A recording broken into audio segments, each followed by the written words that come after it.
Bonjour, this is Julian, the French winemaking guy who makes wine videos here on YouTube. Yes, wine videos, and we are looking at which are the 5 first growth chateaus of the Bordeaux wine region of France. We are looking at the 5 first growths of the 1855 classification of the wines from the left bank, the Médoc in particular, even though one of them was added in 1973. We're going to be going north to south of the Médoc here, starting with Chateau Latour of Pauillac. Chateau Latour of Pauillac, then is Chateau Lafite Rothschild, also in Pauillac. Chateau Lafite Rothschild, which is pretty close from Chateau Mouton Rothschild, which was added, this one in 1973, to the original 1855 classification. Chateau Mouton Rothschild, this chateau that changes label every year with a different artist. Beautiful labels. Chateau Mouton Rothschild.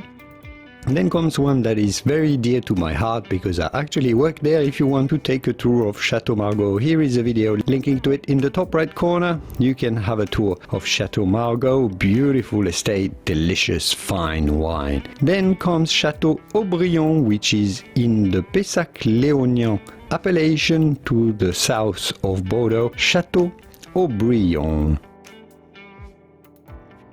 If you want to learn more about the 1855 classification, everything that you need to know about it, here is a video about it. And if you want to learn more about the top 12 chateaux of Bordeaux, here is another video for you. I'll leave you to it, and I will see you soon in the wonderful world of wine. Au revoir.